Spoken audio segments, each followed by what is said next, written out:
थोडीशी सर्दी झाली, त्या दिवशी खोकला झाला.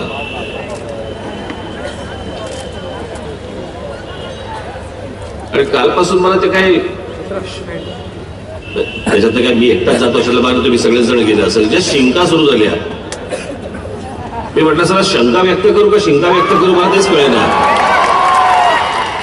एखादी मध्ये आली तर जरा माफ करा.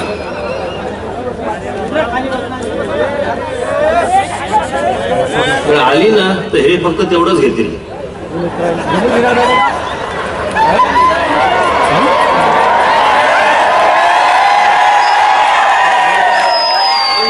क्या हो गया ऍक्च्युअली चालू आपल्याचं. आज गुढीपाडव्याच्या निमित्तानं मी तुम्हाला सर्वांना मी मनपूर्वक शुभेच्छा देतो.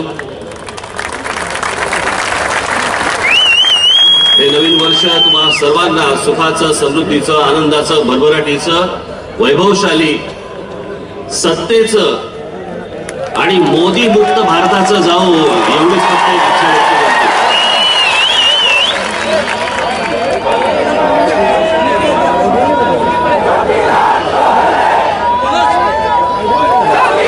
आपली गुढीपाडव्याची सभा नेहमी असते. आता या वेळेला आली ती नेमकी त्या निवडणुकीच्या मध्यात आली. निवडणुकीच्या मध्यात आल्यानंतर मला जरा निवडणुकीचा विषय बोलल्याशिवाय पुढे जाता येणार नाही.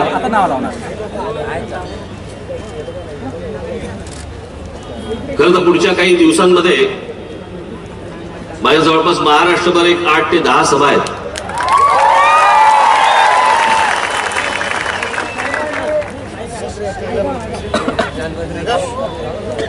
महाराष्ट्रातल्या विविध भागात तुम्ही सगळेजण आज इकडे आलेले आहात. खरं तर तुमच्या रूपाने मला आज इथे महाराष्ट्राचं दर्शन होत आहे.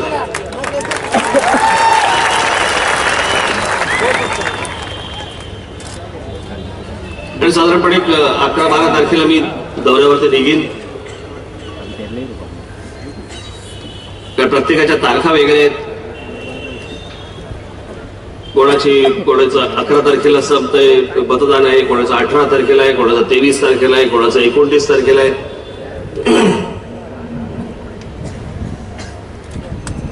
आणि मग त्याप्रमाणे त्या सगळ्या सभा आखलेल्या आहेत. आता तुम्हाला कळेल. गेले काही दिवस मी आपल्या वर्तमानपत्रांमध्ये, टेलिव्हिजन चॅनलमध्ये आणि कुजबुज त्याच्यामध्ये हे भाजपाची चालते ना, कुजबुज काय करत असतात माहित नाही मला. राज ठाकरेला काँग्रेसवाले आणि एनसीपी वाले वापरून घेत आहेत. इतका येडा नाही मी.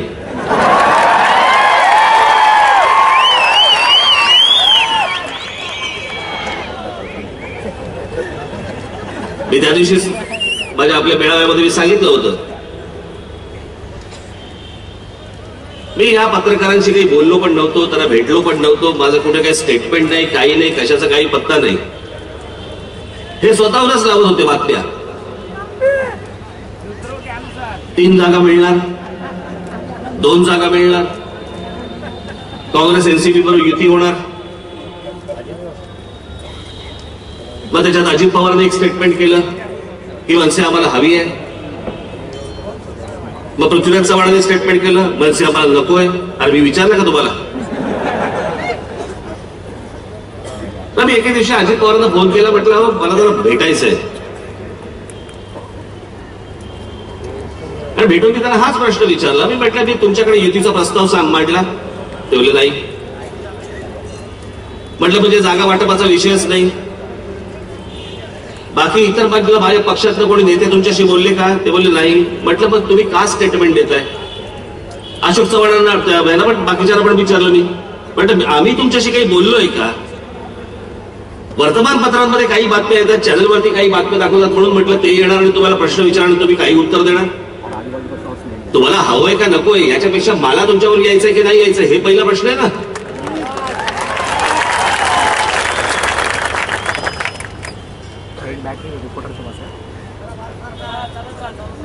ही निवडणूक न लढवता महाराष्ट्रभर प्रचार करणं हे आज जे देशावरती जे संकट आलेलं आहे दोघांचं,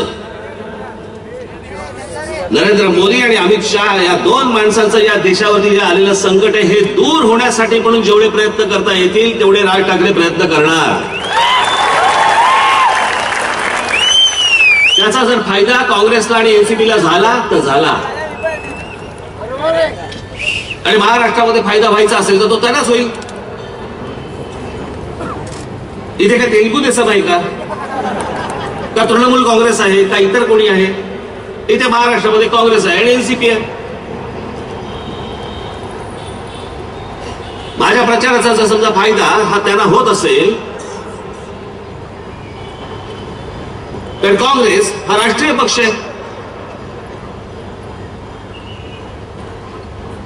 आणि भाजपाचे लोक निवडून येता कामा नयेत, त्यांच्या सहकारी पक्षाचे लोक निवडून येता कामा नयेत. याच्यासाठी जर समजा मी बोलणार असेल, प्रयत्न करणार असेल तर लगेच घरंगळत गेले. मलाही काही आमच्या जवळच्या काही लोकांनी मला विचारलं, मग ते काँग्रेस एनसीपीचं ते लोक बोलतायत. मी म्हटलं ज्या ज्या वेळेला देश संकटात आलेला आहे ना, मी तुम्हाला एक उदाहरण देऊन सांगतो तुम्हाला. 71ला ज्या वेळेला इंदिरा गांधींनी ज्यावेळेला फाळणी केली आणि बांगलादेश निर्माण केला, त्यावेळेला इंदिरा गांधींना पाठिंबा कोणी दिला होता की तुम्ही करता हे योग्य करताय, देशावरती आज संकट आहे आणि अशा वेळेला तुम्ही हा देश वेगळा करतात, अशा वेळेला पाठिंबा कोणी दिला होता? तर RSSने पाठिंबा दिला होता. इंदिरा गांधींना, काँग्रेसला पाठिंबा दिला होता. जे जुने जाणते जे कोणी RSSची लोक असतील, भाजपाची लोक असतील, त्यांना एकदा विचारा.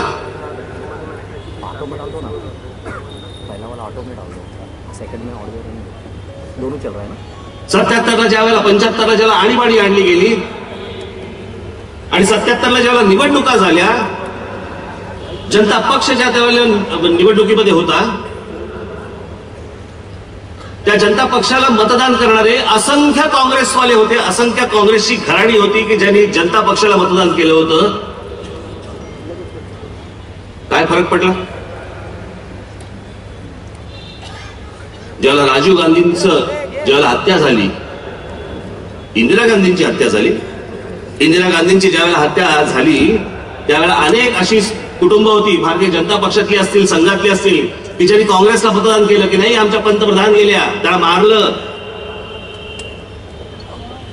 नेहमी एका ठिकाणी काय शिक्का मारत असलेले लोक, असा काही प्रसंग निर्माण झाला की त्याला दुसऱ्या ठिकाणी शिक्का मारू लागले. राजीव गांधींची हत्या झाली त्यावेळेलाही तेच झालं. अनेकांनी काँग्रेसला, तुम्ही जर राजीव गांधींची जर निवडणूक आठवत असेल तर निवडणुकीच्या मध्यात राजीव गांधींची हत्या झाली होती. त्याच्यामुळे त्यावेळेला झालेलं अगोदरचं मतदान आणि नंतरचं मतदान याच्यामध्ये फरक आहे. ज्या ज्या वेळेला देश संकटात आलाय, अडचणीत आलाय, मला असं वाटतं त्यावेळेला वेगळा विचार करणं गरजेचं असतं. त्या लोकांना मी तेच सांगितलं, म्हटलं हो शिवसेना घ्या आणि भारतीय जनता पार्टी घ्या. जिकडे भाजपाचा उमेदवार आहे तिकडे शिवसेनेच्या लोकांना तो नकोय, आणि शिवसेनेचा उमेदवार आहे तिकडे भारतीय जनता पक्षाच्या लोकांना नकोय. तरी पण सत्तेसाठी म्हणून मतदान करायला लावतात ना दुसऱ्याला, मनात नसताना.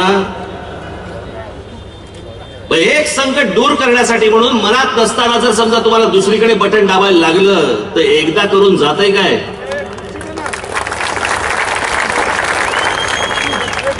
गंमत म्हणजे मी दुसरीकडे आजपर्यंत मतदान केलेलं नाही, पण या सगळ्या पाठिंब्याचा किंवा या माझ्या प्रचाराचा किंवा आता हे सगळे काँग्रेस एनसीपीला होणाऱ्या फायद्याचा याचा विधानसभेशी काहीही संबंध नाही.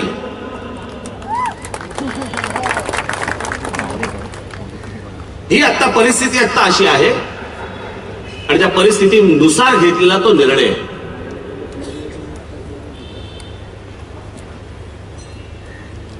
ज्या ज्या वेळेला अशा प्रकारची परिस्थिती येते त्यावेळेला तुम्हाला त्या त्या प्रकारचा निर्णय तसा घ्यावा लागतो. ज्यावेळेला काँग्रेसकडनं ज्यावेळेला प्रतिभाताई पाटलांचं नाव आलं राष्ट्रपती पदासाठी,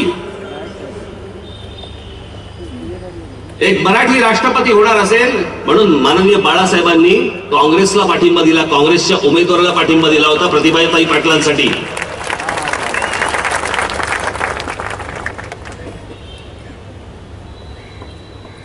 त्या वेळेच्या त्या परिस्थितीनुसार त्या निर्णय घ्यावे लागतात.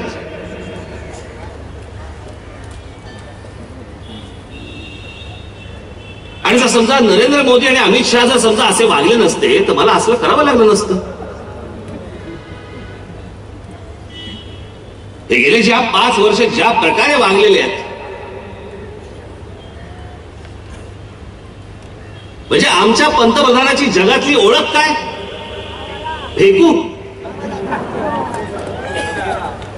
आज तुम्ही इंटरनेटवरती जा आणि फेकू असा शब्द टाईप करा, तुम्हाला इंटरनेटवरती फेकू या शब्दाचा समानार्थी शब्द नरेंद्र मोदी असा येतो. आज जा, आज. आमच्या पंतप्रधानाची, भारताच्या पंतप्रधानाची ओळख जगामध्ये काय? तर फेकू, थापा मारणारा माणूस.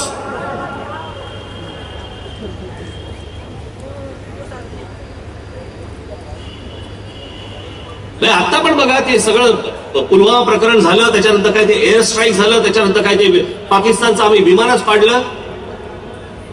ज्या अमेरिकेने विमानं पुरवली त्या पाकिस्तानला, त्यांचं आजचं का कालचं स्टेटमेंट आहे, अमेरिकेकडनं आलेलं स्टेटमेंट आहे की जेवढी विमानं आम्ही त्यांना पुरवली होती तेवढी सगळी विमानं तशीच्या तशी आहेत, एकही विमान पाडलं गेलं नाही. उत्तर द्यावं नरेंद्र मोदींनी मला या गोष्टींचं. तुम्ही का खोटं बोलताय लोकांना?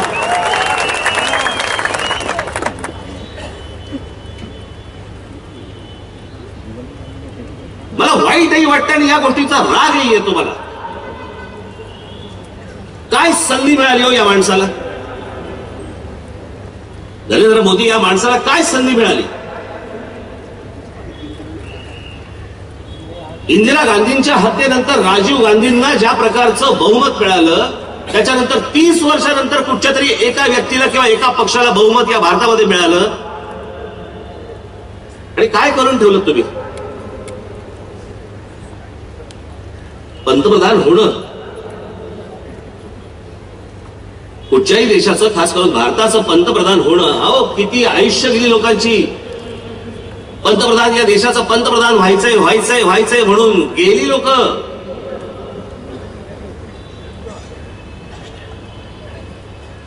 राजकारणात निवृत्त झाली, बाहेर गेली किंवा गेली, पण या देशाचं पंतप्रधान व्हायचं स्वप्न त्यांचं पूर्ण होऊ शकलं नाही. अहो ताजंच उदाहरण घ्या ना आपण, कशाला लांब कशाला जा. लालकृष्ण अडवाणींचं उदाहरण घ्या.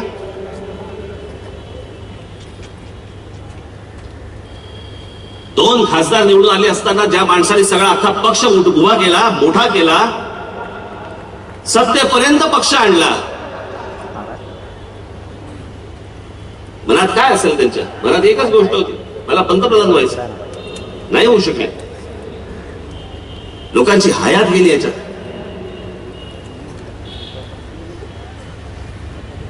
आणि नशिबाने या नरेंद्र मोदी या माणसाला ही सगळी संधी मिळाली, बहुमतामध्ये मिळाली. त्याच्यानंतर हा माणूस देशाशी खोटं बोलत राहिला.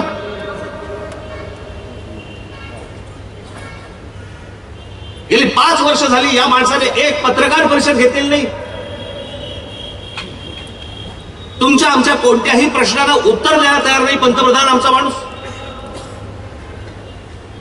कसली भीती वाटते पत्रकारांच्या समोर जायला? पंतप्रधानाला भीती कसली वाटते?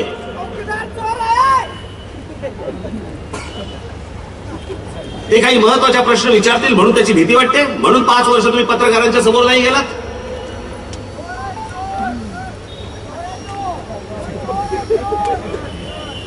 याच काही गोष्टी आणल्यात.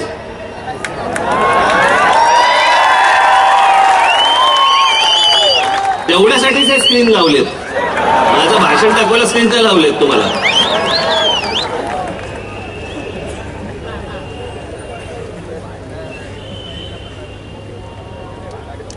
काय करू शकला असता माणूस? मला आठवते ते पंतप्रधान व्हायच्या अगोदर मी एके दिवशी रतन टाटा म्हणाले म्हणून मी गुजरातमध्ये गेलो होतो. गुजरात फिरत असताना बघितलं, ठीक ठीक होतं सगळं. तिकडे काही मला काही कारखान्यांमध्ये नेलं, इकडे नेलं, तिकडे नेलं, पण सतत माझ्या बरोबर हे माझ्या नंतर लक्षात यायला लागलं.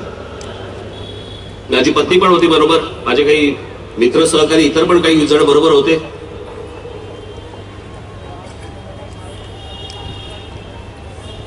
आणि सतत माझ्या बरोबर तिकडचा कोणतरी एक एसपी, तिकडचा कलेक्टर हे सतत माझ्या बरोबर असायचे. ब्रेकफास्टच्या वेळेला असायचे, जेवायच्या वेळेला बरोबर असायचे आणि ते सतत एकच गोष्ट बोलायचे की मोदी काय काम करतात, मोदी असं करतात, मोदी तसं करतात. मला कालांतराने म्हटलं प्रत्येक ठिकाणी एसपी बदलतो, प्रत्येक ठिकाणी कलेक्टर बदलतो, प्रत्येक ठिकाणी म्हटलं हे तेच बोलतात. म्हटलं असेल. तिकडे काही कारखान्यांमध्ये मला घेऊन गेले, साधे कारखाने. गुजरातमध्ये माझी शेवटची जी पत्रकार परिषद झाली ती कदाचित युट्यूबवरती असेल, ती काहीतरी बघा. त्याच्यामध्ये मी तेव्हा पण म्हटलं होतं की सगळं गुजरात पाहिलं. मी गुजरातमध्ये बोललो होतो. मी म्हटलं की हे सगळं जरी पाहिलं तरी आमचा महाराष्ट्र हा सगळ्यात एक नंबरला इंडस्ट्रीपासून सगळ्या गोष्टी गेले. ते आता हळूहळू सुरू करतायत. पण त्यावेळेला जे स्वप्न दाखवलं, त्यावेळेला ज्या गोष्टी दाखवल्या, त्यावेळेला ज्या काही लोकांवरती जी काही छाप पाडली गेली, खोटी का असेल ना त्यातलं दाद द्यायला लागेल. राहुल गांधी म्हणतात ते काय खोटं नाहीये. मोदींनी खूप शिकवलं आपल्याला.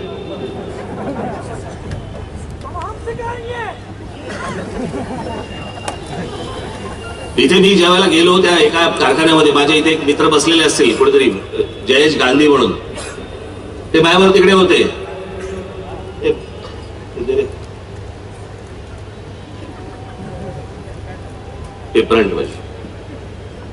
पण त्यांनी मला असं बाजूला घेऊन मला सांगितलं, मला म्हणला साहेब हे काय बघतोय आपण, आपल्याकडे महाराष्ट्रामध्ये ह्याच्यापेक्षा प्रचंड आहे, हे आपण काय बघायला आलो इकडे. जयेश गांधी गुजराती आहे, पण त्याच्या बोलण्यातलं वाक्य काय होतं, हे काय बघतोय आपण इकडे, आपल्याकडे महाराष्ट्रामध्ये ह्याच्यापेक्षा प्रचंड आहे.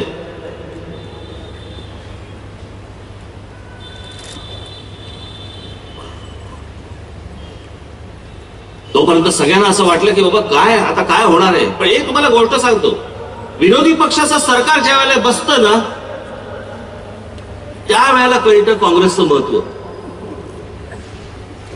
तोपर्यंत काँग्रेसला आपण शिव्या घालत असतो, सगळ्या गोष्टी असतं. केंद्रातलं बोलतोय मी. काय काय वारे बाप काय काय गोष्टी सांगितल्या त्यावेळेला मोदींनी. आणि ज्या वेळेला हा माणूस पंतप्रधान झाल्यावरती माणूस बदलला. लोक मला विचारतात की राज ठाकरे हा पहिल्यांदा नरेंद्र मोदींची स्तुती करायचा, आता नरेंद्र मोदींवरती टीका करतो. मी म्हटलं काय मला वेळ नाही लागलं. मी म्हटलं मी जो अगोदर माणूस पाहिला आणि आता पंतप्रधान म्हणून जो माणूस पाहिला, माणूसच बदलला, माझी भूमिका बदलली.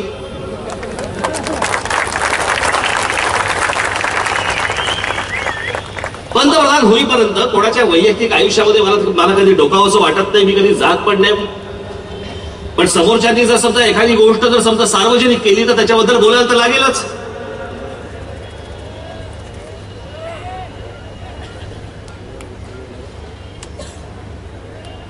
पंतप्रधान होईपर्यंत आम्हाला माहितीही नव्हतं की नरेंद्र मोदींना आई आहे.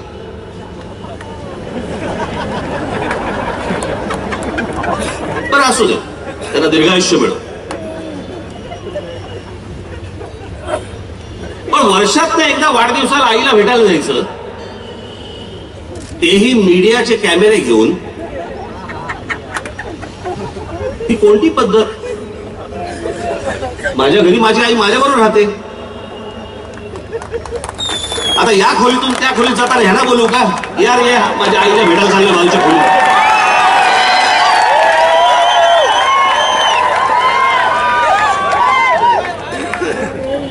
नोटबंदीच्या वेळेला आईंना, स्वतःच्या आईना उभं केलं रांगेमध्ये.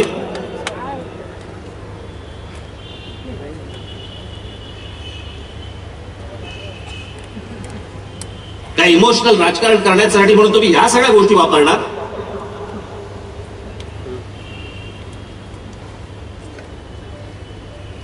त्या बिचाऱ्या मात्याला माहितीही नसेल काय चाललंय.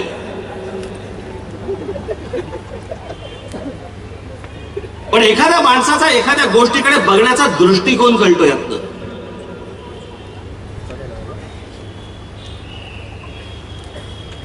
ही गोष्ट त्यांनी सार्वजनिक केली म्हणून ही गोष्ट बोलावी लागते.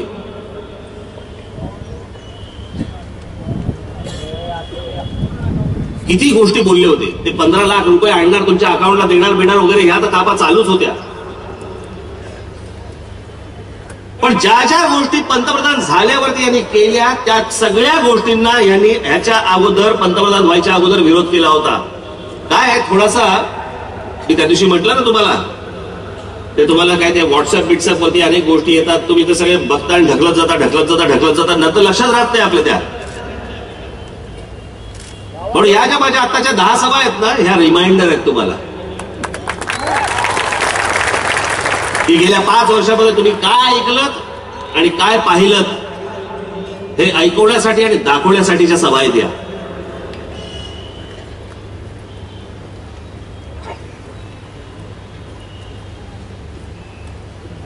बहुमतामध्ये हातामध्ये आलेली देशाची सत्ता, अहो काय वंडर्स करता आली असते या देशामध्ये, काय करता आलं असतं.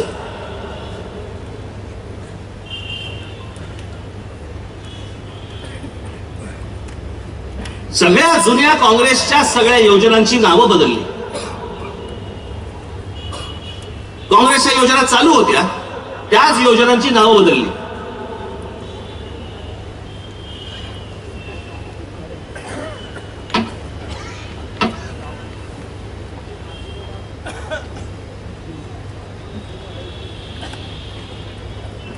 काँग्रेसची योजना 2012 सालची basic saving bank deposit account, त्याचं नाव बदललं प्रधानमंत्री जनधन योजना. National girl child day programme ही 2012 साली काँग्रेसने आणलेली योजना, त्याचं नाव बदललं बेटी बचाओ बेटी पढाओ योजना. राजीव आवास योजना, त्याचं नाव बदललं Sardar Patel national urban housing mission. Indira आवास योजना, त्याचं नाव बदललं प्रधानमंत्री आवास योजना. अशा सगळ्या योजनांची नावं बदलली. मला काँग्रेसवाल्यांचंही कळत नाही, मला ह्यांचंही कळत नाही.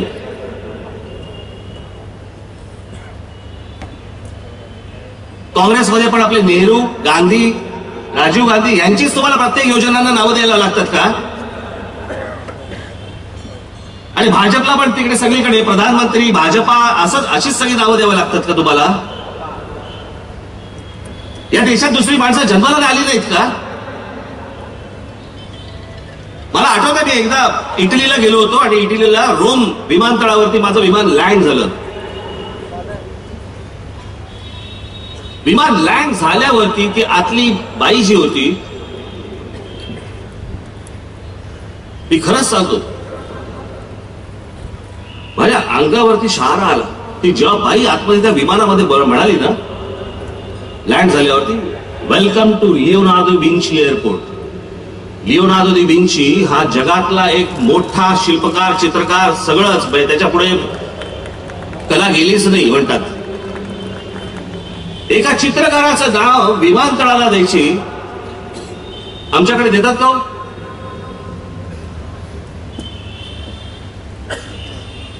इतकी कर्तृत्ववान माणसं या देशामध्ये जन्माला आल्यानंतर देखील कोणत्याही गोष्टींना त्यांची नावं दिली जात नाहीत,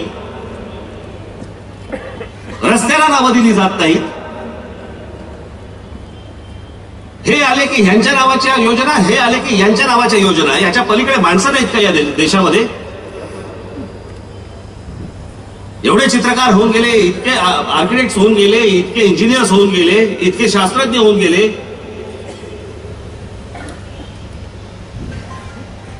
कोणाची नावं द्यावीशी नाही वाटत? त्यांच्यातच तुम्ही फक्त तिकडेच खेळत राहता.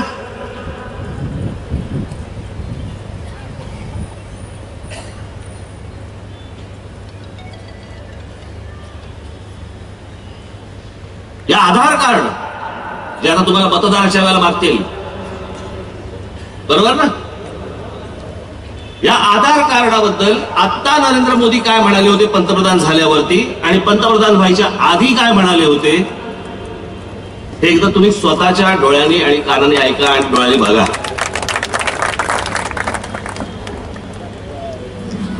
हम सब जानते हैं कि संसद में आधार एक्ट 2016 अब पास हो चुका है. इस एक्ट के पास होने के बाद अब हमें सब्सिडी हो या फिर तमाम दूसरी सुविधाएं हो, डायरेक्ट कैश ट्रांसफर के लिए आधार के प्रयोग की सुविधा अब हमें प्राप्त हुई है. 128 करोड़ की आबादी वाले हमारे देश में अब तक 102 करोड़ लोगों का आधार कार्ड बांटे जा चुके हैं. यानी अब देश की 79% जनसंख्या के पास आधार कार्ड है. और उसमें भी अगर हम एडल्ट्स को सोचें, वयस्कों की बात करें, तो देश के 96% नागरिकों के पास आधार कार्ड है. आप सभी के समर्थन से इस साल के अंत तक हम देश के हर नागरिक को आधार कार्ड से जोड़ पाएंगे. आता याच आधार कार्डाबद्दल नरेंद्र मोदी पंतप्रधान व्हायच्या आधी काय बोलले ते ऐका. पिछले 3 साल से मैं लगातार गुजरात की तरफ से प्रधानमंत्री को चिट्ठी लिखता रहा हूं और मैंने आधार कार्ड के संबंध में गंभीर सवाल उठाए थे. मैंने उनसे चेतावनी दी थी कि गुजरात हमारा सीमावर्ती राज्य है. आप इस प्रकार से किसी के माध्यम से किसी को भी आधार कार्ड देते जाओगे तो हिंदुस्तान में जो इन्फिल्ट्रेशन करने वाले लोग हैं उनको बढ़ावा मिलेगा. पड़ोसी देशों के लोग हमारे यहां घुस जाएंगे, गैर कानूनी तरीके से वो नागरिक बन जाएंगे, हक छीन लेंगे हमारा.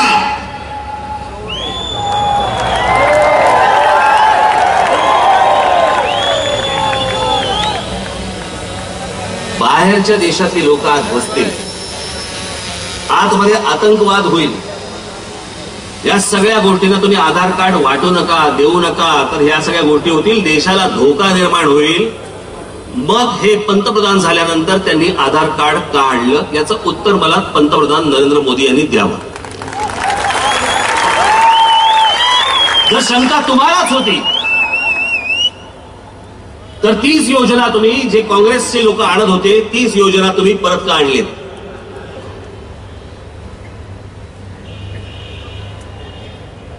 एफडीआय नाही, तुमचं काय ते नमामि गंगे,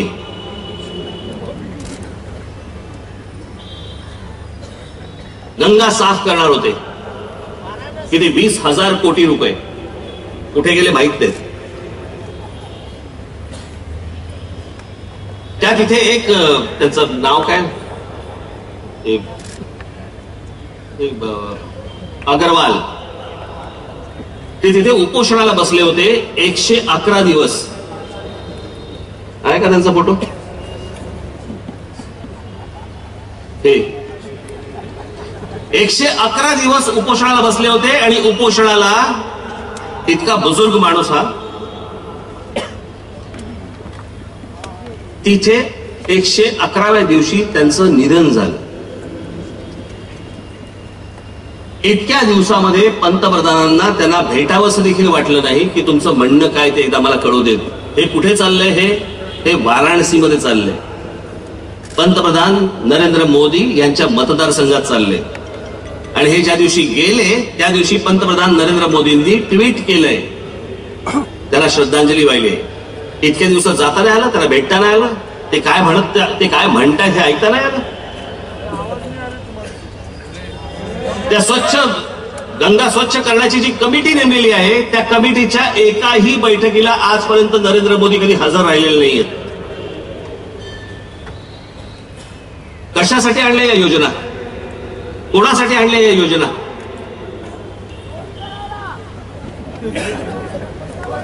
निवडणुकीच्या अगोदर सांगतात की शेतकऱ्यांना कर्जमाफी दिल्याशिवाय आम्ही शांत बसणार नाही.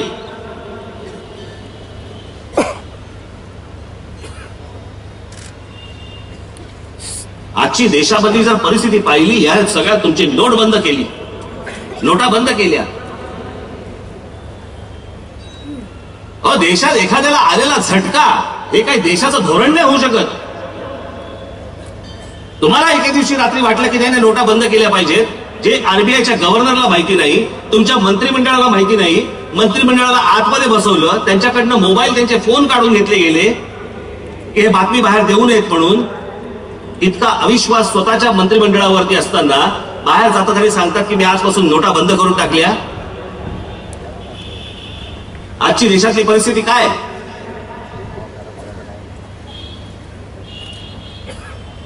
आता आलेला रिपोर्ट आहे, जवळपास या नोटबंदी आणि जीएसटी नंतर या देशातल्या 4 ते 4.5 कोटी लोकांच्या नोकऱ्या गेल्यात.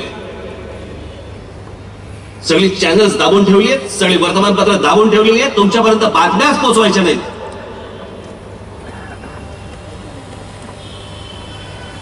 मी गेल्या गुढीपाडव्याच्या सभेमध्ये मी सांगितलं होतं तुम्हाला की हीच गोष्ट ऍडॉल्फ हिटलरने केली होती, हीच गोष्ट केली होती. सगळ्या गोष्टी बंद करून टाकल्या होत्या.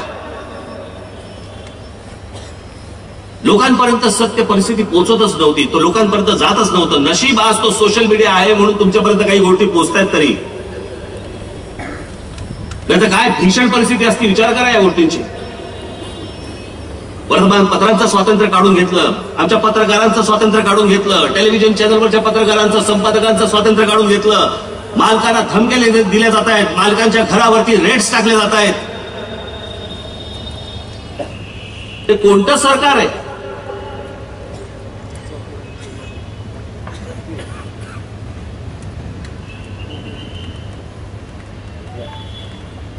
मला समजत नाही काय चाललंय.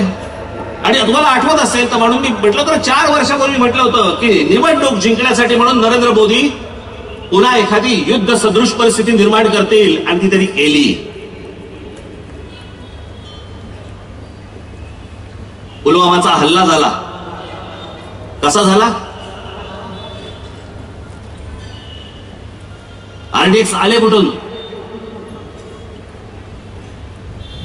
काँग्रेसचं सरकार असताना हेच नरेंद्र मोदी विचारत होते की मी पंतप्रधानांना विचारतोय, मनमोहन सिंगांना विचारतोय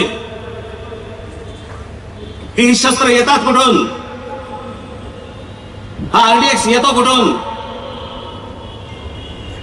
सीमा तर आपण बांधलेल्या आहे, सीमांवरती आपलं संरक्षण असतं, आपली लोक असतात, मग हे सगळं येतं कुठून? हाच प्रश्न नरेंद्र मोदी तुम्हालाही आहे. आरडीएक्स आला कुठून?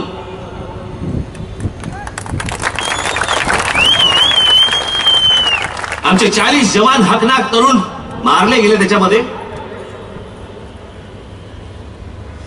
आज ते गेले, त्याची बातमी झाली, घोर सगळं झालं. आज त्यांच्या कुटुंबियांकडे बघायला कोण नाही. त्याच्यावरतीही राजकारण टाकत होते.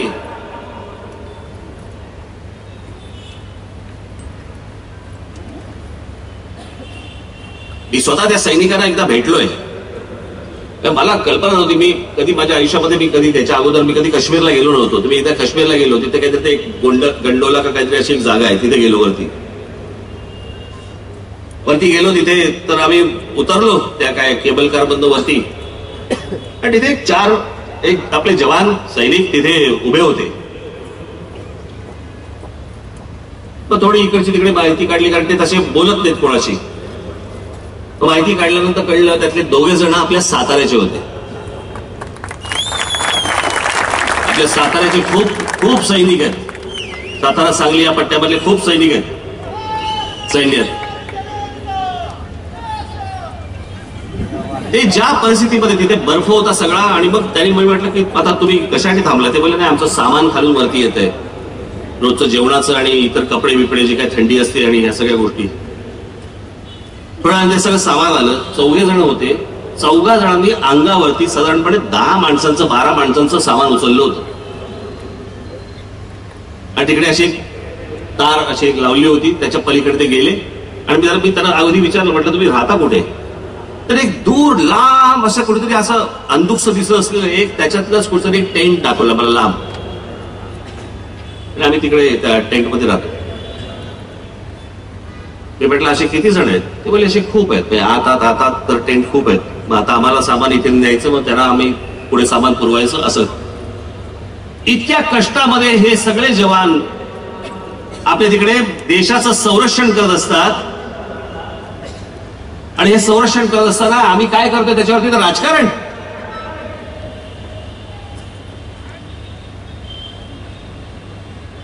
याच काश्मीरमध्ये त्या महबूबा मुफ्ती बरोबर भारतीय जनता पक्षाला युती करताना लाज नाही वाटली आणि ती युती केल्यानंतर तिथे भाषण करताना मी तुम्हाला एक प्रसंग म्हणून सांगतो. तिथे एक प्रसंग असा घडला होता की तिकडे 3 बॅरिकेड्स होती. बॅरिकेड असतात जे टाकलेली असतात त्याच्यावरती पोस्ट चेक होत असतात. गाड्या असेल कोणी असेल काही असेल. एक माणूस आला गाडी घेऊन. त्याला आपल्या तिकडच्या लोकांनी थांबवलं. तो ऐके ना. तो पुढे गेला. दुसरं बॅरिकेड तोडलं त्यांनी. ते हलवलं. तिसरं बॅरिकेड तोडल्यानंतर आपल्या जवानांनी काय करायचं होतं. त्याला खाकेत जाऊन गुदगुल्या करायच्या होत्या का. तिसरं बॅरिकेड तोडल्यानंतर आपल्या जवानांनी फायरिंग केलं. कारण माहिती नाही कोण आहे हा येतोय कोण माणूस. फायरिंग केलं. त्यात तो गेला. तो गेल्यानंतर जो काय धुमाकूळ तिकडे घातला गेला. त्या फायरिंग केल्यानंतर त्या जवानांना तिकडे जे होते त्यांना सगळ्यांना सस्पेंड केलं. नरेंद्र मोदी काय बोलले तर ऐकू ना. आमच्या देशाचा पंतप्रधान आमच्या जवानांबद्दल काय बोलतो बघा. पहली बार 30 साल में पहली बार ये मोदी सरकार की कमाल देखिए. पहली बार सेना ने प्रेस कॉन्फ्रेंस करके कहा कि जो 2 नौजवान मारे गए थे सेना की गलती थी और सेना ने अपनी गलती मानी. इंक्वायरी कमीशन बैठे और जिन लोगों ने गोली चलाई थी उन पर केस दर्ज कर दिया गया. ये मेरे नेक इरादों का सबूत है मेरे भाई. 30 साल में नहीं हुआ है. 30 साल में नहीं हुआ है. और इसलिए मेरे कश्मीर के भाइयों बहनों मैं आपको न्याय दिलाने के लिए आया हूं. त्यांनी त्या जवानांनी त्यांचं कर्तव्य पार पाडलं तर त्यांच्यावरती माफी मागायला लावली. त्यांच्यावरती केसेस टाकल्यात आणि त्याच्यानंतर आपण अपेक्षा करायची की त्यांनी आमचं संरक्षण करावं म्हणून.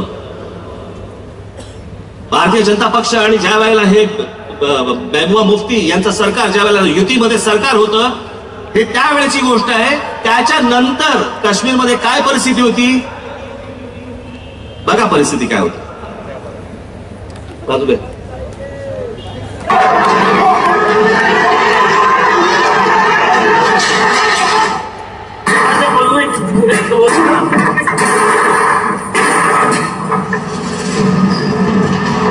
पोलिसांच्या गाड्या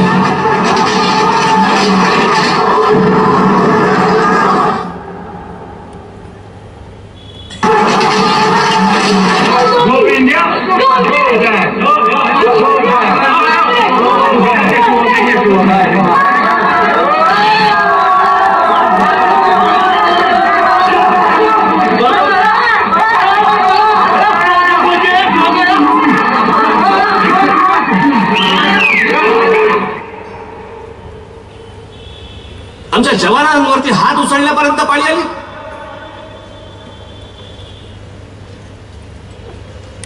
याचं कारण ते काहीच करू शकत नव्हते. कारण जर काही केलं तर आमच्यावरती केसेस टाकणार, आमच्या इन्क्वायऱ्या बसवणार आणि तिथे असलेले आमचे जवान ते काय सीआरपीएफचे आणि इतर आमचे सगळे जे जवान आहेत काय करतात ते तिथल्या स्थानिक लोकांचा मार खात आहेत.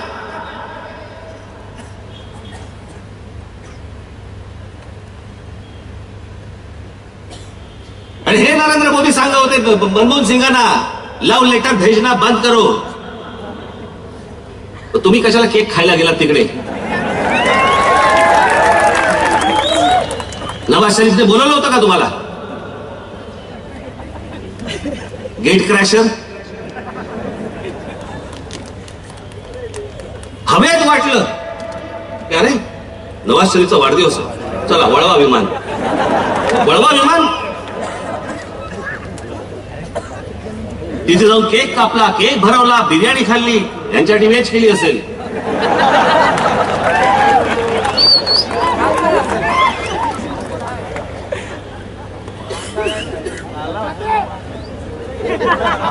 या सगळ्या गोष्टी केल्यानंतर मी मागच्याला वाचून दाखवलं होतं की त्याच्यानंतर हे सगळा तुमचा पठाणकोटचा हल्ला झाला, तात्काळ झाला.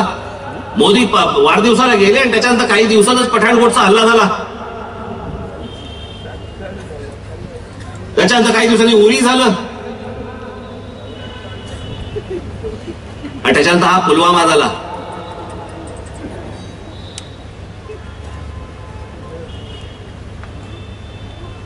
एअर स्ट्राईक केला. एअर स्ट्राईक केला किती वाजता? पहाटे 3 वाजता. पण मागे म्हटलं होतं मी, पहिलं जाहीर कोणी केलं? अमित शहाने. 250 माणसं मारली गेली. तो पायलट होतास का तू? मागे बसला होता का तू? कच्चा असं कोंबून बिंबून बसला असेल. विमानात जात नाही, तेवढी जागा नसते तेवढी.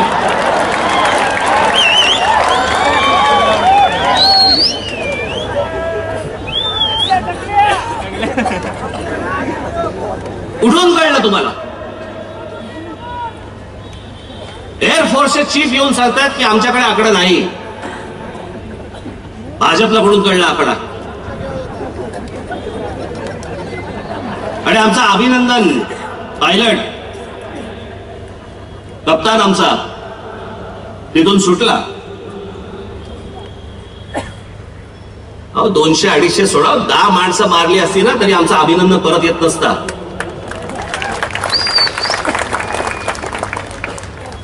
पंतप्रधान त्याच्यावरती विचारतात काय?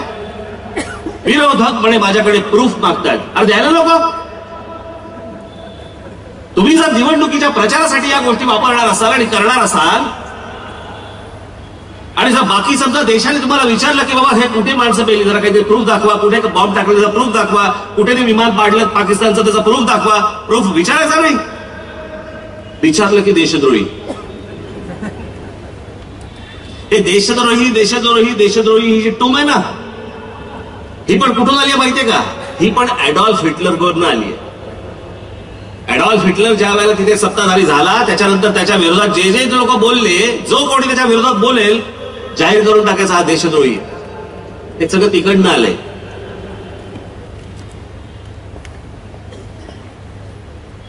सगळं इकडून तिकडून तिकडून तिकडून घ्यायचं. ही जी अच्छे दिन आएंगे ही जी घोषणा आहे ना, अच्छे दिन आएंगे, 1944च्या सुमारासमध्ये जे रुझवेल्ट होते ना त्यांच्या वडिलांची घोषणा होती. अमेरिकेचे प्रेसिडेंट असताना happy days are here again. त्याच्यावर घेतलेली ही घोषणा आहे आणि त्याच्यामध्ये ऍडॉल्फ हिटलरची पण तीच घोषणा होती, तशाच प्रकारची घोषणा होती. ते रात्री पुस्तकं वाचत असणार.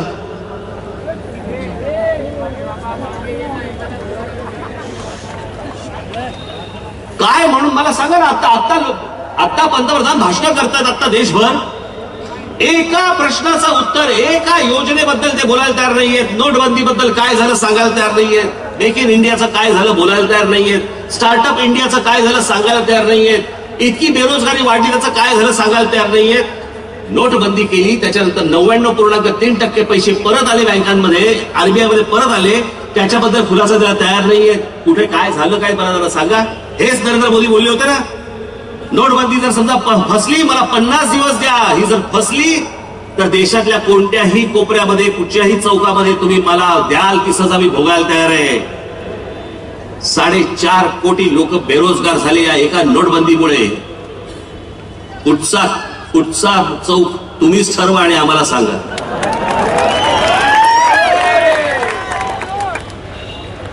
आताच्या निवडणुकीच्या भाषणामध्ये ह्याच्याबद्दल एक गोष्ट बोलायला तयार नाहीयेत. आता सगळीकडे जातात त्याला वेगळ्याच काहीतरी गोष्टी बोलतायत. हिंदू कार्ड, हे कार्ड, ते कार्ड. एक गोष्ट बोलायला तयार नाहीत.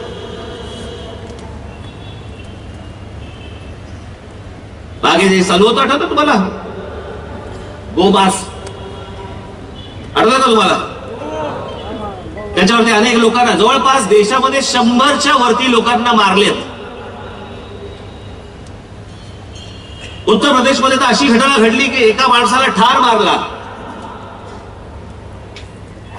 आणि ठार मारल्यानंतर कळलं की ते बीफ नव्हतं, ते मटण होतं.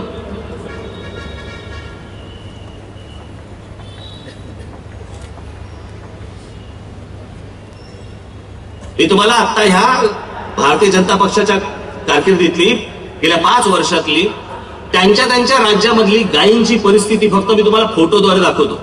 तेवढी फक्त बघा तुम्ही. फोटो दाखवते. राजस्थानमध्ये 70,000 गायी मेल्या अन्न न मिळाल्यामुळे.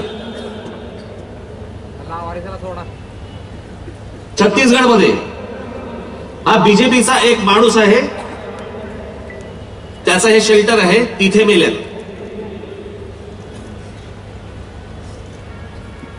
पण तुमच्यामध्ये एक असं निर्माण करायचं की बाबा बघा हा बीफ खातो, हा असं करतो, हे सगळे मुसलमान असतात,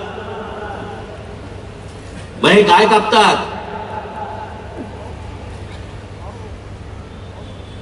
अहो जर सगळ्यांनी गायी कापल्या असत्या ना मग दूध कोणी दिलं असतं?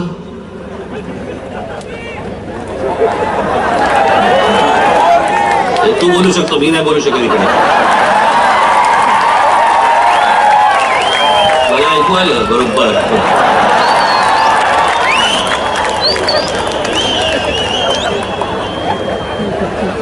आणि हे जे सगळं गोहत्या, गोमांस, गोरक्षा याच्यावरती जे गेले काही वर्ष, गेले काही दिवस, महिने, वर्ष जे काय चालू होतं ना या देशामध्ये, आता नरेंद्र मोदी काय स्वतः म्हणतायत हे तुमच्या कानाने ऐका, डोळ्याने बघा. तुमच्या पंतप्रधानावरती विश्वास बसणार नाही. दाखवा. कत्ल खानों की बात करते हैं, एक समुदाय विशेष की रोजी रोटी भी उससे जुड़ी है. दूसरी बात है कि एनडीए के कार्यकाल में भी मीट एक्सपोर्ट बड़े पैमाने पर हुआ, तो उस समय आपकी सरकार ने क्यों नहीं किया कुछ? मैं देखूंगा उस समय उनके क्या प्रॉब्लम थे, मैं देखूंगा. लेकिन इन दिनों स्थिति गंभीर होती गई. उस समय हो सकता है, शुरू में मेरे पास डिटेल नहीं है, उस समय हो सकता है कि हमारे पास दूध न देने वाले पशुओं की संख्या एक्सेस हुई हो, उस पर से एक विचार बना हो. लेकिन ये आपकी जानकारी सही नहीं है कि कोई एक कम्युनिटी इस बिजनेस में है. ऐसा नहीं है जी. मेरे कई जैन मित्र हैं जो इस व्यापार में है. इसको किसी कम्युनिटी से मत जोड़िए. ऐकलं? मेरे कई जैन मित्र हैं जो इस बिजनेस में है. मैं गाय कापणे, बीफ एक्सपोर्ट करणे आणि या सगळ्या ज्या गोष्टी आहेत याच्यामध्ये यांचे काही मित्र आहेत, जैन मित्र.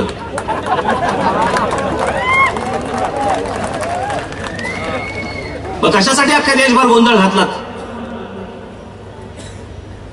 जी माणसं मारत होती लोकांना, जे कापत होती लोकांना, त्यावेळेला पंतप्रधान का नाही बोलले? त्यांनी का नाही या गोष्टी थांबवल्या?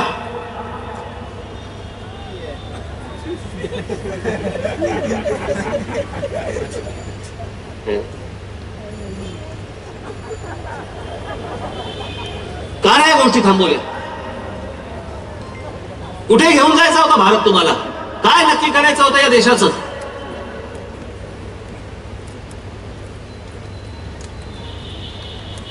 मागे त्यांनी एक भाषण केलं होतं.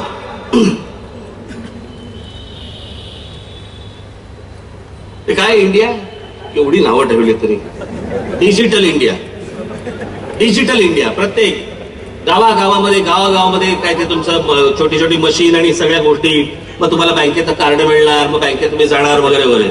मी मध्यंतरी विदर्भाच्या दौऱ्यावरती होतो आणि विदर्भाच्या दौऱ्यावरती असताना एकदम अचानक आम्हाला कळलं की इथे आम्ही एका गावापाशी आलोय. त्या गावाचं नाव आहे हरिसाल. हे गाव पंतप्रधान नरेंद्र मोदी यांनी, मला असं वाटतं लाल किल्ल्यावरनं भाषण करताना पहिलं जे डिजिटल गाव करायचं म्हणून जे जाहीर केलं होतं ते हरिसाल होतं. त्या हरिसालमध्ये माझ्याबरोबर संदीप देशपांडे होते, आमचा संतोष धुरी होते. मी म्हटलं अरे जरा जा रे, म्हटलं जरा माहिती करून या काय काय पोहोचलंय तिथे. पण आमचे संदीप देशपांडे, आमचा संतोष धुरी वगैरे तिकडे गेले. तुम्हाला हरिसाल या गावाची परिस्थिती काय आणि जाहिरात काय हे समोर दिसेल. हे बघाच तुम्ही.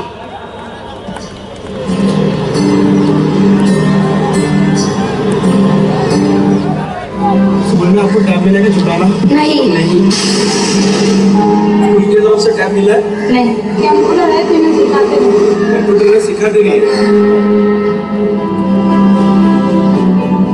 डिजिटल विलेजच्या आरोग्य केंद्रामध्ये आलेलो आहोत, पण मुळातच या आरोग्य केंद्रात डॉक्टरच उपलब्ध नसल्यामुळे टेलिमेडिसिन सध्या गेली 4 महिने झाले बंद आहे असं इथल्या मेडिकल ऑफिसरने सांगितलेलं आहे. आपण आता हरिसाल गावातल्या हेल्थ सेंटर मध्ये आलेलो आहोत. हेल्थ सेंटर तुम्ही त्याची अवस्था बघताय, त्याची भिंतही पडलेली आहे. एक दाखवावी जिम आहे इकडे डिजिटल इंडियाची, हे दाखवण्याकरता ही योजना आहे असं दिसतंय इकडे. या जिमच्या बाजूला राहणारे गृहस्थ आमच्या बरोबर, आपण त्यांच्याशी बोलूया. याची दुरुस्ती काही झालेली नाही आहे. त्याच्यानंतर माझी आईची याच्यामध्ये मृत्यू झालेली आहे. तुम्हाला फुकट सगळं मिळतं, वायफाय वगैरे? नाही, वायफाय म्हणजे जास्त रेंजच नाही. आपण डिजिटल विलेज मध्ये आहोत आणि इथे वायफायची काका सांगतात आपल्याला रेंजच नाही अजिबात. इथे जल्दीफाय कंपनी आहे, त्यांनी तुमचं हे सगळं गाव आहे ते डिजिटल बनवलेले आहे. जागोजागी टॉवर लावलेले आहेत, तर त्या टॉवर मधनं तुम्हाला सगळ्या गोष्टी फ्री बघायला मिळायला पाहिजे, फुकट बघायला मिळायला पाहिजे. तुम्हाला कोणाला पैसे द्यायची गरज नाहीये. तर तुम्हाला तसं बघायला मिळतं का? नाही नाही, कुठे बघायला भेटून जातं? काय आहे? काहीच नाही आमच्याजवळ फ्री. माझ्या पाठीमागेच मी तुम्हाला दाखवतो की टॉवर आहे, पण इथे वायफायची रेंजच आपल्याला मिळत नाही. त्यामुळे बऱ्याचशा ज्या गोष्टी ऑनलाईन आहेत त्या ऑनलाईन इथे होताना आपल्याला दिसत नाही. काहीच नाही सांगितलं डिजिटल काय आहे, काय त्यावरून वापरतात, काय त्यासाठी आहे. फक्त डिजिटल आहे एवढं माहित आहे. मॅडम आपल्याकडे स्वॅप मशीन आहे का? नाही आहे. नहीं नाही काका आपल्याकडे स्वॅप मशीन आहे का? शॉप मशीन नाही. तुमच्या बँकेत खातं आहे का? खातं आहे. तुमच्याकडे एटीएम कार्ड आहे का? नाही आहे. मग तुम्ही पैसे कसे काढता बँकेतनं? अकाउंट मध्ये बँकेत जाऊन काढता का तिथे मशीन मध्ये पैसे काढता? बँकेत जाऊन. मग तुम्हाला बँकेने कार्ड नाही दिलं का? नाही. डिजिटल इंडिया आपण म्हणतो, पण बऱ्याचशा कस्टमरकडे बँकेचं एटीएम कार्डच नाहीये. खेती आपकी है क्या? सिर्फ खेती करते हो यार, और खेती काम ही करता हूँ. ये काम डिजिटल हुआ, आपको पता है आपको? आप मोबाइल यूज करते हो क्या? मोबाइल नहीं ना अपने पास. घर में किसी के पास? घर में नहीं. घर में नहीं.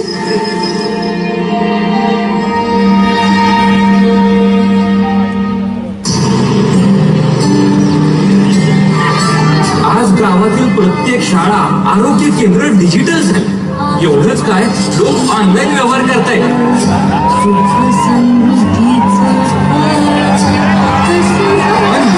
होऊ शकतो. ही सरकारची जाहिरात. हरिसाल झालं डिजिटल. आता तुम्हाला गंमत दाखवतो. हा मुलगा आहे ना, या जाहिरातीतला मुलगा आहे ना, हा मॉडेल पण आम्हाला सापडला. पुढे चालू करा.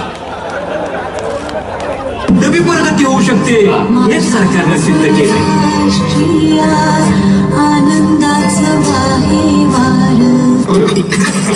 हरिसालची जी डिजिटल विलेज इंडियाची ऍड आहे युट्यूबवर, आपल्या सगळीकडे शासनाने जे प्रचार केलेले आहेत मॉडेल आपल्याला इथे सापडलेले आहेत.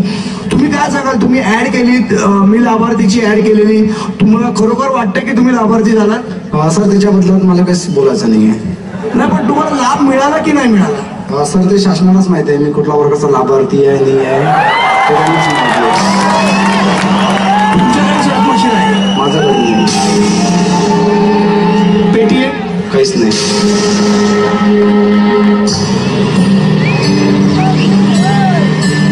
मी लाभार्थी होय, हे माझं सरकार. होय हे माझं सरकार.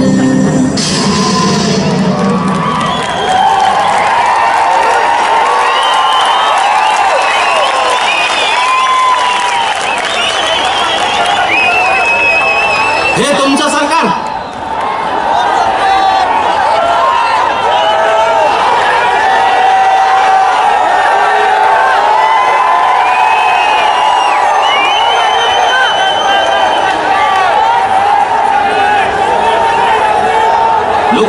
फसवायचं, किती लुटायचं, किती खोटं बोलायचं, याला काय मर्यादा आहेत की नाही?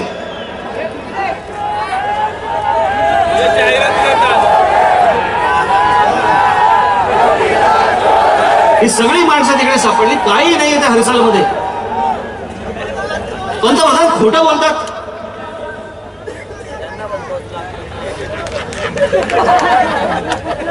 आणि ह्या कोणत्याही प्रश्नांची उत्तरं भारतीय जनता पक्षातल्या मोदी तर येतच नाही, समोर तो भाग वेगळा.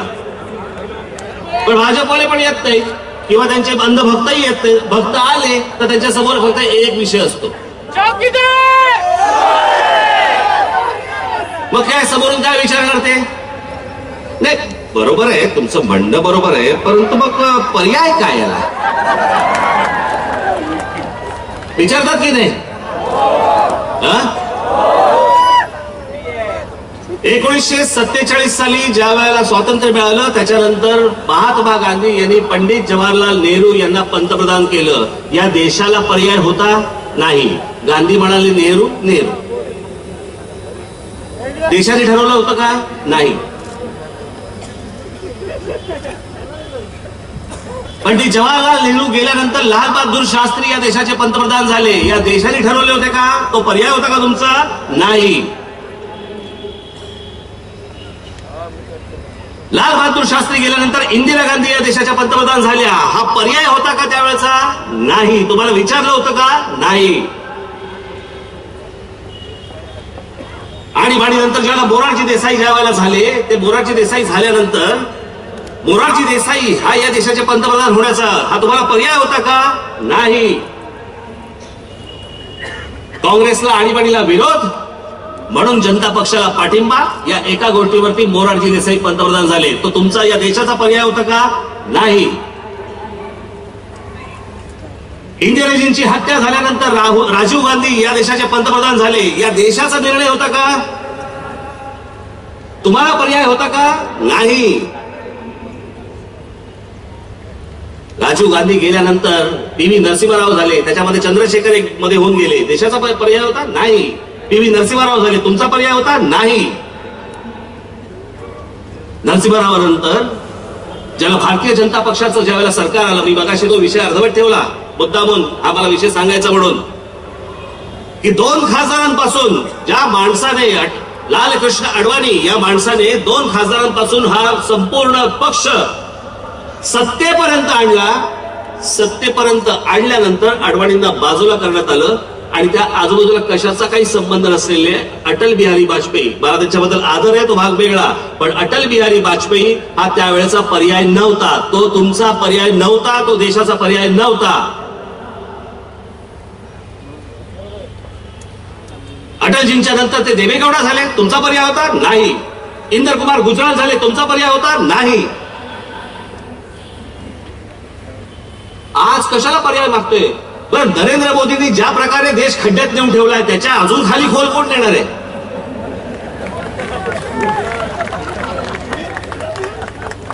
मग उद्या जर समजा या देशाचा पंतप्रधान राहुल गांधी जर समजा झाला, काहीतरी प्रयोगच करायचे ना देशावर. एक प्रयोग आम्ही नरेंद्र मोदींचा पाहिला, ज्यांनी देश खड्ड्यात घातला. उद्या राहुल गांधी पंतप्रधान होऊ देत, आम्हाला बघू देत. उद्या जर समजा या देशाच्या नशिबामध्ये चांगली गोष्ट असेल तर त्यांच्या हातून या देशामध्ये काही चांगली गोष्ट घडू शकते. पंतप्रधान हा या देशाला पर्याय कधी दिला कधी होता? कोणी दिला होता? कोणीच दिला नव्हता. तुम्हाला माहिती पण नव्हतं की या देशाचा पंतप्रधान कोण होणार आहेत म्हणून. पण ही जोडगोळी ही या देशाला घातक आहे. यांनी त्यांचे रंग जे पहिल्या या 5 वर्षामध्ये दाखवलेले आहेत. दुर्दैवाने जर काही बरं वाईट झालं आणि जर समजा हे आले तर हा देश कुठे नेऊन ठेवतील? या देशामधल्या निवडणुका बंद करून टाकतील, सगळ्यांची गळचेपी करून टाकतील. तुमच्यापर्यंत कुठच्याच गोष्टी पोहोचणार नाहीत. तुम्हाला कोणताही लोकतांत्रिक अधिकार राहणार नाही.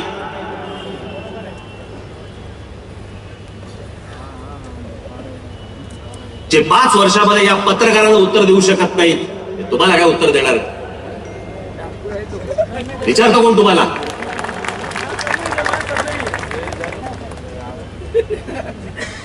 आता आता आरबीआयचा एक निर्णय, आता आरबीआयचा स्टेटमेंट आलेला आहे की 2014च्या अगोदर जेवढी कॅश भारतामध्ये होती त्याच्यापेक्षा कई पटीने कॅश आता भारतामध्ये आहे.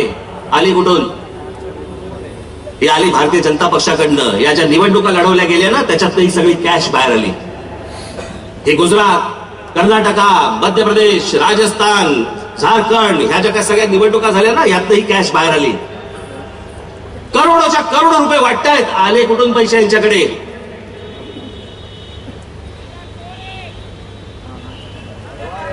अमित शहाने असं सांगितलं होतं की भारतीय जनता पक्षाचं दिल्लीमध्ये जे कार्यालय आहे जगाच्या पाठीवरती कुठच्याही राजकीय पक्षाचं अशा इतकं मोठं कार्यालय नसेल.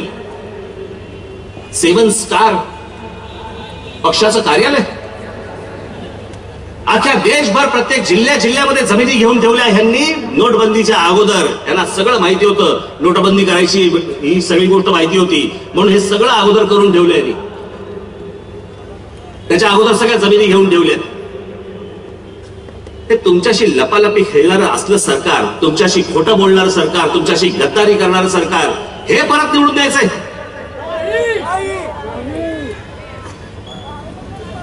ही काय माणसं विश्वासाची? 8 नोव्हेंबर 2016 या दिवशी नोटबंदी झाली, बरोबर आहे? 8 नोव्हेंबर 2016 सगळेजण रांगेमध्ये उभे आहेत, पैसे काढतायत, पैसे मिळत नाहीयेत, बँकेमध्ये पैसे नाहीयेत, नोटा सगळ्या गेल्या आहेत, नोटा लोक बदलून घेत आहेत. त्याच्यामध्ये 100 माणसं, 100च्या वरती माणसं गेली त्या रांगेमध्ये उभे राहून. अख्खा देश हैराण. तरी लोक म्हणत होती की जर समजा चला चांगली गोष्ट होणार असेल आमची हरकत नाही.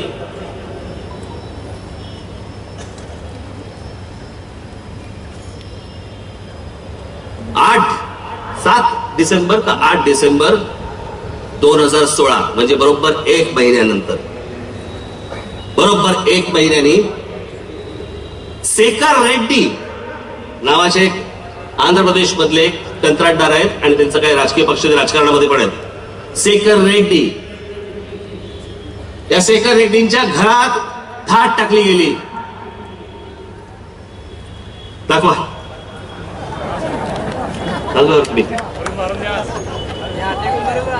दिसतात का पैसे? या 2000च्या नवीन नोटा आणि 500च्या नवीन नोटा एका महिन्याच्या आत 33 कोटी रुपये या शेखर रेड्डीच्या घरामध्ये होते, ज्याच्यासाठी तुम्ही वणवण फिरत होतात, ज्याच्यासाठी अख्खा देश वणवण फिरत होता की पैसे नाहीये, पैसे संपले, पैसे बदलायचे. या सगळ्या विवंचनेमध्ये देश असताना शेखर रेड्डी या माणसाच्या घरामध्ये हे 33 कोटी रुपये सापडले. ही द हिंदू या वर्तमानपत्राची बातमी आहे. द हिंदूच्या रिपोर्टरने पुढे सगळं खोदकाम केल्यानंतर त्यांच्या असं लक्षात आलं, त्यांनी असं सांगितलं की हे मी बँकेतनं विड्रॉ केले. बँकेतनं विड्रॉ तुम्हाला मिळायचे का पैसे? 33 कोटी रुपये. माझा फक्त तुम्हाला एवढाच प्रश्न आहे, एक कोणतरी शेखर रेड्डी नावाच्या माणसाच्या घरामध्ये जर समजा त्यावेळेला एका महिन्याच्या आत 33 कोटी रुपये जर समजा कॅश सापडू शकते तर देशामध्ये किती कॅश बाहेर पडली असेल आणि ती कोणाकोणाच्या घशात आणि खिशात गेली असेल. जे पैसे आता निवडणुकीच्या तोंडावरती कॅशच्या स्वरूपामध्ये बाहेर पडतायत, हा घोळ घातला कोणी? हा घोळ घातला पंतप्रधान नरेंद्र मोदी आणि अमित शहा या 2 माणसांनी या देशामध्ये हा गोंधळ घातला.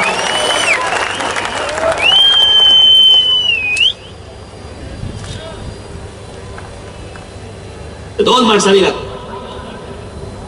हे जाता जाता बाबांनो फक्त मी तुम्हाला अजून एक गोष्ट दाखवणार आहे. तुमचं डोकं काम नाही करणार. भाई सगळ्या बांधवांना, भगिनींना माझी विनंती आहे की जे मी आता तुम्हाला दाखवणार आहे ही पंतप्रधान नरेंद्र मोदी यांची योजना. योजनेचं नाव मुद्रा लोन. एका तासामध्ये तुम्हाला 1 लाख किंवा 1 कोटी रुपये मिळू शकतात. 1 कोटी ना, 1 कोटी रुपये एका तासाच्या आत 59 मिनिटांमध्ये तुम्हाला 1 कोटी रुपये मिळू शकतात. ही पंतप्रधान नरेंद्र मोदी यांनी जाहीर केलेली गोष्ट. ही जाहीर केल्यावरती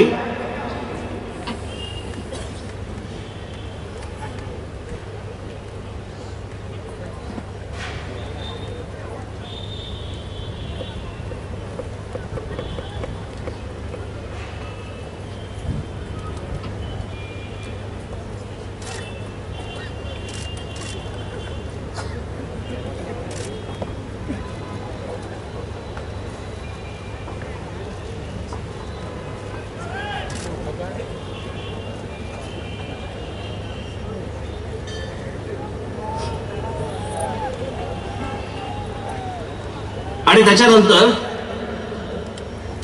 मी तुम्हाला हा फक्त व्हिडिओ इंग्रजीमध्ये आहे, परंतु तुम्हाला तो नीट या सगळ्या गोष्टी ते काय म्हणतात ते बघा. HW HWचं आहे ना, HW नावाचं पोर्टल आहे, त्याच्यावरती त्यांनी स्वतः इन्व्हेस्टिगेट केलं आणि इन्व्हेस्टिगेट केल्यानंतर त्यांच्या काय लक्षात आलंय ते एकदा आपण जरा बघा. लाव.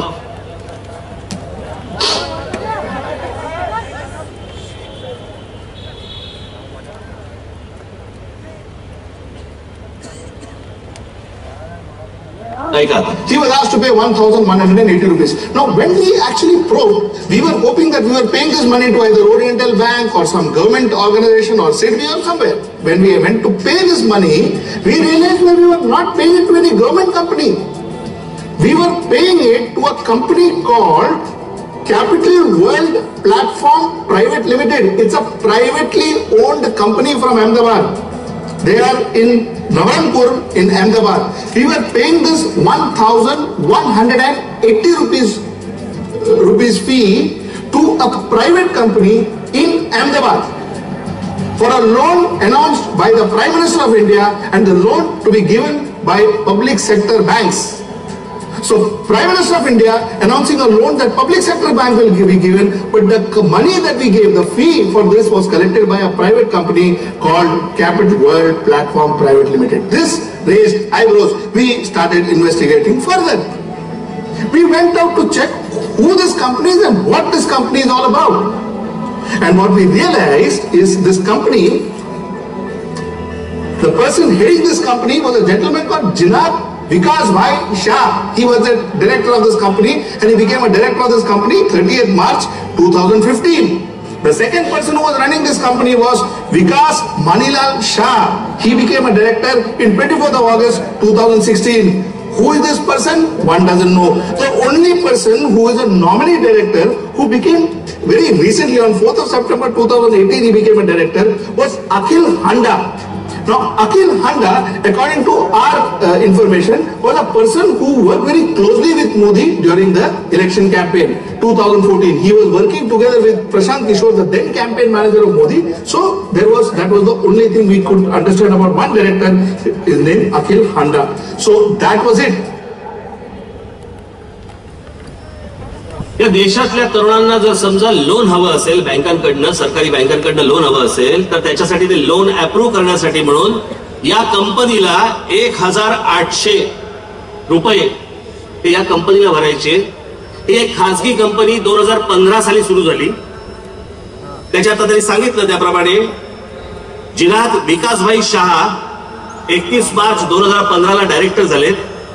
विकास मणिलाल शहा डायरेक्टर झाले 24 ऑगस्ट 2016 ला आणि त्याच्यानंतर अखिल हंडा हे नॉमिनी डायरेक्टर आहेत 4 सप्टेंबर 2018 ला झालेले आहेत. तुम्हाला तुमचा उद्योग स्वतःचा सुरू करण्यासाठी म्हणून तुम्ही बँकेकडे लोन मागायचं, परंतु त्यातले 1,800 समथिंग काही रुपये ह्या कंपनीला भरायचे, त्या कंपनीचं अप्रुव्हल आणायचं, मग तुम्हाला पैसे मिळणार. ही अहमदाबाद स्थित कंपनी आहे. ही कोण आहेत माणसं? योजना सरकारची. देशातल्या तरुणांनी पैसे कोणाला भरायचे? हजार रुपये ते एका खासगी कंपनीला. आणि हे जे आहेत अखिल हंडा, हे 2014च्या त्यांच्या नरेंद्र मोदींच्या कॅम्पेनच्या वेळेला हे हाँगकाँगला राहायचे. हाँगकाँग मधनं तिकडनं राजीनामा देऊन हे ती काय मोदी मुवमेंट वगैरे ज्यावेळेला होती त्या सगळ्या गोष्टीमध्ये हे सामील झाले. ते ह्याचे डिरेक्टर आहेत. या लोकांना म्हणजे उद्या आज माहित आहे किती लोकांनी अर्ज केले असतील या देशामध्ये. या देशाची लोकसंख्या साधारणपणे 1,400 कोटी 130 कोटी आहे. 130 कोटी लोकसंख्येमध्ये 1 कोटी मुलांनी तरी समजा ऍप्लिकेशन केलं असेल तरी साधारणपणे 1,800 कोटी रुपये झाले. सहज बसल्या बसल्या या कंपनीला 1,800 कोटी रुपये मिळणार. कोण लोक आहेत माहित नाही. सरकार चौकशी करणार नाही. आणि असल्या गोष्टी हे सरकार चालवणार. हे आजपर्यंत मी जेव्हापासून मला राजकारण कळतंय तेव्हापासून मी इतकं घाणेरडं सरकार, इतकं खोटं बोलणारं सरकार, इतका देशद्रोह करणारं सरकार मी माझ्या आयुष्यामध्ये आजपर्यंत कधी पाहिलं नाही. एक तर देशातले तरुण बेरोजगार होत आहेत. 4-4, 5-5 कोटी मुलं बेरोजगार होत आहेत. त्याच्यात मुलं जर समजा काही करायला जात आहेत तर त्यांच्याकडनं तुम्ही पैसे काढताय आणि एका खासगी कंपनीमध्ये टाकताय.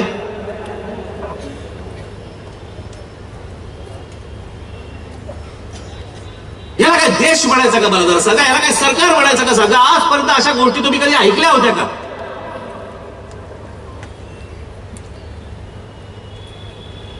आणि हे परत येतात आणि निवडणुकीला छाती ठोकपणे परत सांगतात की आम्हाला निवडून द्या म्हणून. आज एवढा देश खड्ड्यामध्ये घालून ठेवल्यानंतर हे परत एका हिमतीने परत येतात तुमच्या समोर. आज देशभर सगळ्या ठिकाणी पैसे वाटतायत.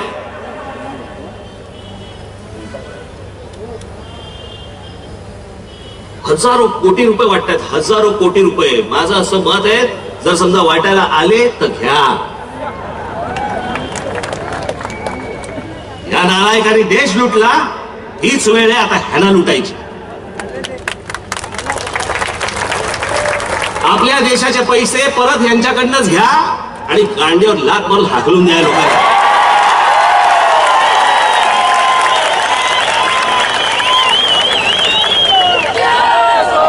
आणि हे जोपर्यंत हा देश करत नाही तोपर्यंत असले राजकारणी कधी सुधारणार नाही. या देशाशी गद्दारी करणाऱ्या असल्या राजकारण्यांना तुम्ही घरीच बसवलं पाहिजे.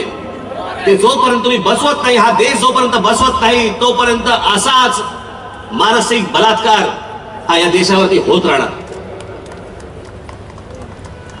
आणि म्हणून ही निवडणूक कुठची व्यक्ती बघणं हा विषय नाही. ह्या दोन व्यक्ती या देशात परत दिसता कामा नयेत, या राजकीय क्षितिजावरती ह्या असता कामा नयेत.